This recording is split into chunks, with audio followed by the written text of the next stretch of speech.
Illness is family. Hello and welcome to episode 147 of Popcorn and Prosecco, a show that's all about talking about movies. I'm Perri Nemiroff, and here are my co-hosts, Kristy, Puchko, and Angie. Hey, everybody. Hi.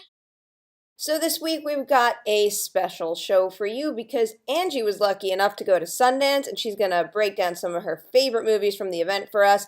And then me and Kristy are going to roll into a review of The Founder. So Angie, it is all you first. All right. I just spent a week in very snowy Park City, Utah, so that I could watch some movies that aren't out yet. And I'm going to just run down some of my favorites from the festival. So my very favorite movie of the entire festival, the one I just fell head over heels in love with, was Call Me By Your Name. It's the new film by Luca Guadagnino. He directed A Bigger Splash and I Am Love, and it's very much in a similar vein. It's like this, I feel like all of his stories are about, like, sexual awakenings and, like, really, like gigantic, expensive Italian villas or something. And this is, like, also in the same vein. But this one is so good. It's a coming-of-age story about Timothée Chalamet. He plays the main character, and he's just this, like, teenage kid who is... he's an American kid, but he's, like, off in Italy for the summer. And then his dad hires Army Hammer to come and work with him, and then the two just, like, strike up this, like, really interesting relationship. It's so gorgeous. It's so sensual, which is a word that I hate using because I always feel like it sounds so cheesy, but I can't think of a better way to describe it. It's just, like, it's one of those movies where, like, I feel like he's so good with, like, you feel like you're there. Like, I feel like I can feel the sun on my skin. I feel like I can, like, taste the food that they're eating. Like, it's, like, that kind of movie. And it's really just, like, exquisite and gorgeous and, tender and heartbreaking, but also, it also just made me really happy. Like, it's a movie that I found myself still thinking about, like, days later, and I'm still kind of thinking about it. So it's a film that I really think is going to be on my top 10 at the end of the year, and I'm very excited about that one. So switching gears to a completely different kind of film, another film that I really enjoyed is The Big Sick, which was directed, I believe, by Michael Showalter, and it stars Kumail Nanjiani and Zoe Kazan, and it is based on the true life story of Kumail Nanjiani and his wife, Emily V. Gordon, who is played by Zoe Kazan in the movie. And it's basically just about, like, how their romance started and how it kind of developed, and then at, like fairly early into the relationship, she gets very, very sick, and how it kind of progresses from there. So it's as you might expect, just based on the premise and the cast, it's the kind of movie that is really just, like, laugh out loud hilarious, but at the same time is made me kind of emotional. He's I know mostly him from Silicon Valley, so I wasn't sure, like, how is this guy gonna work out as, like, a rom-com leading man? Turns out pretty well. Like, he's really charming, he's, like, really likable. It turns out that if you don't purposely style him to look like a doofus like they do in Silicon Valley, he looks pretty good. So I thought that one... Yeah, he dresses pretty well in The Meltdown. Like, that's kind of where my crush on him evolved, was watching him perform. Yeah, I hadn't seen that one. Isn't that a show that he does with Emily? Yeah, she produces it. It's a comedy show they did in a real sketch in a comic book shop where they produce stand-up comedy, and, like, he dressed really well. And what's funny is when he dresses, like, really, really well, his co-host Jonah makes fun of him. And, like, my favorite thing on that show was they argued about a jacket he was wearing, and then Emily comes out on stage and goes, "He looks nice," and they're adorable. Yeah, so I mean, like I said, Emily doesn't play herself in the movie, but I feel like, not that I know that much about his personal life, but him and Zoe Kazan have a really warm rapport that it really feels naturalistic, and I would assume that some of it has to do with the fact that this is so developed out of his own life. So that one is I'm really looking forward to seeing that one hit theaters and watching everyone watch it. So I'm really excited for that one. Another one I wanted to talk about is Mudbound, which is a new movie by Dee Reese, who directed Pariah. And if you've seen Pariah, this is, like, a completely different kind of movie. Pariah was this, like, really, kind of intimate coming-of-age story about a girl who lives in Brooklyn. Mudbound is this, like, sprawling Southern family epic about two different families, one white, one black, that the white family owns the land, and then the black family work on the land. And it stars... It has an incredibly good performance by Garrett Hedlund, who is not an actor that I've ever really felt that, like, invested in. He's to me, he's always just been one of those, like, interchangeable, kind of blandly handsome, white. I thought him and Charlie Hunnam were the same person for legit years. Yeah, no, he's that kind of actor. But then after this, I feel like I'm like, no, suddenly I'm on the Garrett Hedlund train. He is so good in this. So this story is set in the Mississippi Delta in I think it's like right around World War II. So, just to give you an idea of when I say it's one white family and one black family and the relationship between them, like that's the background that we're working with. Jason Mitchell is in it from Straight Outta Compton, and he's remarkably good in this. Him and Garrett Hedlund do a lot of really good work together. But the performance that surprised me most is Mary J. Blige, who is in this movie, but is literally so unrecognizable that I had the same conversation about 8 times at Sundance, where people were like, did you know that was Mary J. Blige? And, like, yeah, until someone brought it up to me, I didn't know. So it's, who knew? Like, she's been in a few things, but I don't think she's ever had, like, a really meaty, dramatic role before, and she fucking nails it. So, I should wrap up really quick, but I wanted to give a shout out to one last movie that I saw and really loved. It's called Columbus, and it's it's a feature directing debut of Kogonada, who's done like a lot of video essays for the Criterion Collection and stuff like that. It stars John Cho and Haley Lou Richardson as two people who strike up like an interesting relationship in a interesting Midwestern town. And it's kind of it's one of those movies I don't want to hype up too much because it's very slow and it's very subtle and it's probably not going to be for everyone, but at its best, it kind of reminds me of Once, the way it just unfolds that delicately and kind of takes its time. It reminded me a little bit of the Before trilogy, except that these people walk around talking about architecture because it's like a running theme of the movie. And it kind of reminded me of Patterson too, the way this seemingly ordinary town has this kind of weird, interesting, artsy side to it. So that was one that that was kind of I feel like my Sundance experience in that it was a movie that I came in knowing very little about, didn't have any idea what to expect, and walked out being like, whoa, cool. So that one is also near and dear to my heart. And then real quick, a few that I missed, but that you guys should watch out for because the buzz around them was fucking great. Get Out, the new movie by Jordan Peele. I think that one's actually coming out really soon, so you guys should be able to February 24th, I believe. Yeah, so there's that. There's A Ghost Story by David Lowery, which is literally a ghost story. It's Casey Affleck as a ghost in a sheet. I don't think he goes ooh, but apparently that's... And Rooney Mara eats pie for a whole scene, right? Yeah, Yep. no, that's all I've heard about that. I feel like a ghost Rooney story, Mara but it's eating pie is this year's Daniel last Radcliffe year's with a farting corpse. It's the Swiss Army Man, yeah. Yeah, I right. was just looking at that headline the other day, and it still made me giggle. And then finally, Ingrid Goes West, which is a social media satire starring Aubrey Plaza and Elizabeth Olsen, and I realized that sounds like it could be great or it could be terrible, but apparently it's supposed to be quite good, and O'Shea Jackson Jr. from Straight Outta Compton, Ice Cube's son, he's in it, and he's the one that everyone's kind of been talking about as the breakout performance in that one. So I think I ran over my time, sorry about that, but I just had so much to share. Most of the ones that you picked as your favorite too, I think have distribution. The only one that hasn't locked at this point from your favorites, I actually don't know about Columbus, but I don't know who's gonna pick up. It's a very small film. Dee Reese's movie is the only one that it's in a bidding war. That's the only reason it has not locked distribution. You know what's crazy? She did Pariah. Pariah got huge amounts of attention. It was a beautiful movie. And then she did nothing. Well, no, she made this movie for HBO about, I think it was called Bess or something. And it's great. I wrote about it for Pajiba once. But, she basically said, I'm having a really hard time getting funding. And it's crazy hard for Black women to get funding as filmmakers. So I'm excited to hear... Bessie. Bessie, yeah, with Queen Latifah. It's great, by the way. It is an interesting movie about this jazz singer who I did not know a lot about, and I learned a lot watching that movie, and it's really interesting. But yeah, she's a fearless filmmaker, and I'm excited to hear so much. And everybody was raving about Mudbound, and I'm excited to hear how big the scale seems to be from what you're talking about. So yeah, I'm looking forward to that. She's a hell of a filmmaker. Cool. Good list, Angie. Thank you. I'm all hyped about these. All right, so now we are going to say goodbye to Angie, and we are going to jump into a movie that only Kristy and I have seen. It's The Founder, and Kristy is going to intro that one. Yeah, so The Founder. The story of Ray Kroc, a salesman who turned two brothers' innovative fast food eatery, McDonald's, into one of the biggest restaurant businesses in the world with a combination of ambition, persistence, and ruthlessness. That's a pretty good description.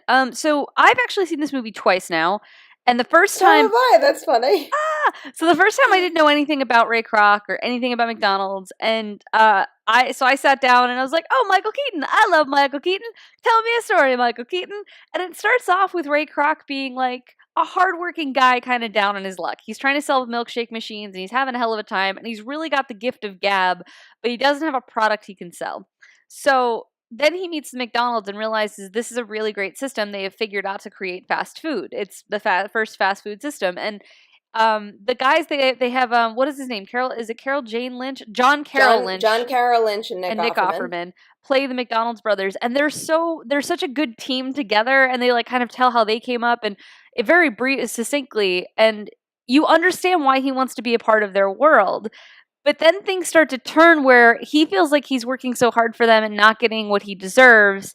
And so he starts getting really shady, and it hit a point where I realized that I'm not watching the hero of this story, but actually the villain. And I was so upset because I love Michael Keaton so much that I felt like sort of weirdly personally betrayed. So the first time I watched it when the movie was over, I was furious because it's a very upsetting movie, though it's a true story. But then when I sat back and considered it, and then when I saw it again, I think what the director here, John Lee Hancock, is doing is he's purposefully luring you in with Michael Keaton and with this story of like American determination and the American dream, and then which is American greed. And I thought this movie was really smart, surprisingly sly. I'm pretty furious that it didn't get an Oscar push at all because I think Keaton's great in it. He's great in it. I don't know if I would go as far to say an Oscar push, but since watching it for the first time, the more I think about it, the more I wish I had given it just like a little bit of a higher score. Because I knew the story going into it the first time, so it wasn't some sort of, twist reveal where I was shocked by that. But the first time I had watched it, in the end, I don't really know how to describe the feeling I had, but it was almost like after sitting through that whole thing, I was riveted the entire time. The pacing in the movie is absolutely impeccable, and Keaton is so captivating.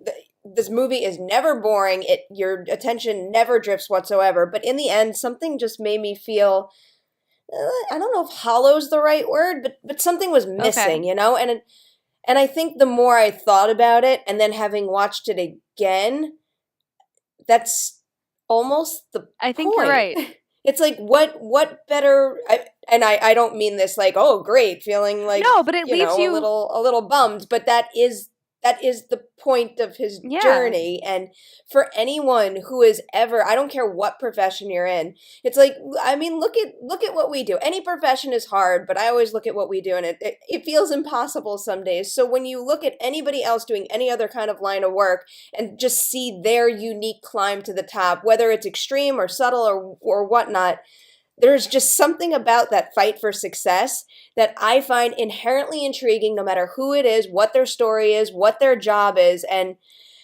even though he does terrible things throughout the movie, there's always a reason behind it, and he does such a good job letting you have access to that. Yeah, it's not like he starts out as a bad guy. I love how I'm doing hand motions like people can see. I'm pointing at my head now. Yeah, no, I really like that, though, because it's not like he starts out as a bad guy. Like, he starts out literally being like, you have a great idea, but we could make a lot more money out of it. He's just like overly pushy and persistent to the point that it might come across as off-putting. I think it's the idea of blind ambition, though. I think it's like, because, we've even seen this in our field where you have those moments where you want the thing and you think maybe the way to do that thing is to do something shady or to call someone out or whatever. And my thing is always that when I'm faced with those moments, I want to make sure that whether or not I get the thing, that I don't feel shitty about how I did it later. And like that's the thing. Yeah. Ray Kroc starts becoming very very oriented with just getting the thing and not being concerned with how he got the thing. And it starts there. I mean, it hits a point once they introduce Patrick Wilson, that's where the movie starts turning for me, and I'm like, oh no. Yeah. And I just Yeah. think the performances are really great. Nick Offerman is so good in this with John Carroll Lynch. Oh, he's so because good. those two, the two of them together, it's something about their dynamic, and that's what makes you feel even worse for them in this whole thing, is that they are just such genuine, nice guys who are, good old American kids with a big dream, and they fought so hard for it, and they believed in it so much, and all they wanted they was, wanted to do it like, right. it's not about money. They just want to do their name right. They want to do their customers right, and it's so freaking inspiring, and it hurts so much to watch that get squashed. Yeah, and and that, I understand we're making it seem like this is such a gutting movie, and it's not exactly. It's just it's an experience, and I think right now with everything going on, it is exactly the kind of story we need to expose ourselves to, because we want to believe that success and wealth are virtues in this country. But it's all about how you get there, man. Like, yeah, Ray Kroc became a multimillionaire and he made an industry that is all over the world, 1 billion served and all that stuff. But when you see how he got there, I don't know, man. It's really hard to be like, let's go to McDonald's. Like, I haven't gone to a McDonald's in years because I live near burger places that have like actual delicious hearty beef burgers. So if I'm going to do a burger, I'm going to do a burger. Don't deny yourself the McFlurry, though. Well, I miss the fries. I miss the McDonald's fries. But the McDonald's near me, it's like every time I go in there, perfectly cooked. it's full of like people that you're just like, I don't want to be near you. Like, there are people in there that are scary, and I'm like, I'm just not going to go to that McDonald's. Oh, so they didn't uphold the original McDonald's dream. No, yeah, it's dirty teenagers all over the place throwing the cigarette butts, and it's terrible. I don't know where that voice is from. This movie's not set in the 30s. That's how you walk into. That's how I walk into a McDonald's. You finger wag at everybody. Listen here, sir. I just want some French fries, and I want none of your guff. But you touched on it before. Something that also makes the movie special. I mean, this is definitely Keaton's show, and I have a feeling it would not have been as successful without someone as commanding as he is in that role. But oh my God, remind me of the director's John name. Lee Hancock? I have gold on the brain right now. Yeah. Just the style and the tone of the movie and the colors, that all comes together in a way that is super important to tell this story in a way that is both impactful and entertaining, and it's really difficult to pull that kind of pacing off. I really don't like to assess a movie by comparing it to another movie, but I was briefly telling you about this, Kristy, before we even recorded, is that Gold happened to have come out right after, and although it is, comparing apples and oranges in a sense that one is trying to build a food franchise and the other is looking for gold, it's still an interesting comparison, their journeys to success. And I liked Gold. I'm not knocking it. Well, there's issues with it, but I'm not going to get into that, obviously. But when I look at that journey, it's almost like Keaton and Matthew McConaughey achieve very similar things through their performance, but where Gold completely fails, or not completely fails, but certainly falters big time compared to the Founder, is that the tone of Gold is kind of all over the place, and they try to do some of that quick cutting, energizing, look at all the crazy stuff that's happening now, and then they're here, and where the Founder nails it, and that's a big part of the reason the film moves forward with so much momentum. Gold is start and stop. There's a real liveliness to the Founder, including like there's one scene where they're explaining how they figured out how to lay out their kitchen so that they could create a fast food system. And that sounds like it'd be boring, like History Channel nonsense, but they do it in such a lively way that it was really fun, and it's one of my favorite sequences in the movie. And like, there's so many great visual things like that. Even when they're all sitting at dinner and they're telling him the story of McDonald's, it's the way that they show that. You're not just sitting there watching the two of them yap on about it. The way they show it, and you get it because of the visuals they show. You get what they really went through. Yeah, and I mean, it's interesting because it's not that Ray Kroc didn't care about quality. He did. It's just that like his priorities shifted. And you get to watch them shift, which I think is also powerful. Like, he initially started out that he wanted to do what the McDonald's wanted to do, which was bring this amazing product everywhere.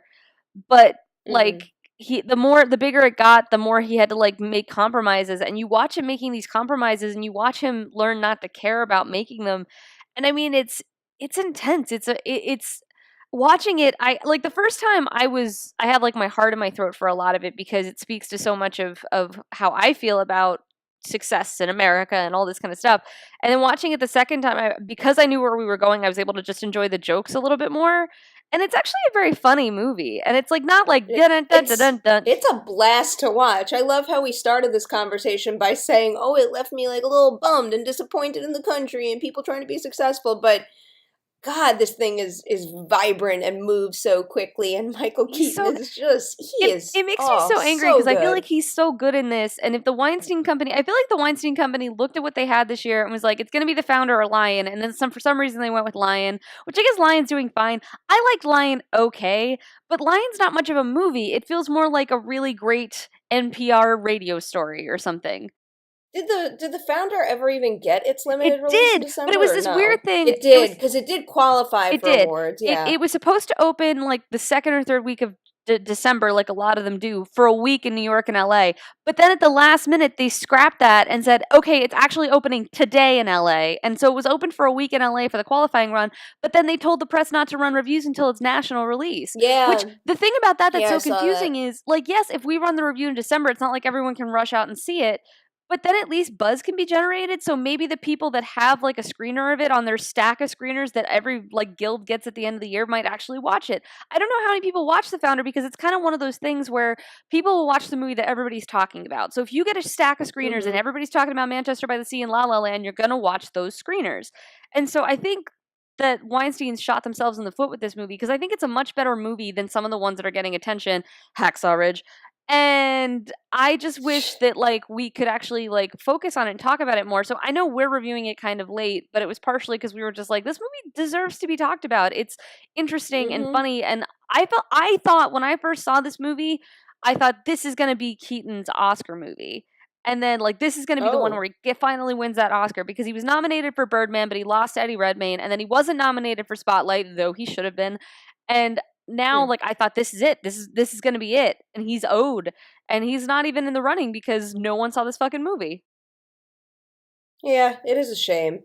He is spectacular in this movie. I feel like even if it was talked about a little more, it might have been, I guess, a little bit of a stretch just because of the tone of the movie. Reviews are a little polarizing. It doesn't scream Oscar bait, but, you know, those are difficult rules to kind of set up and predict how people will go, especially, I mean, if the buzz is right, you really never know what's going to happen. I mean, look at how Hidden Figures is just booming right now, and it's because we're talking about it, and I have a feeling that it got more nominations than it would have had it not been such a massive critical hit and a box office hit now. And I really wouldn't be surprised if it finds more success with actual wins throughout award season because of all that too.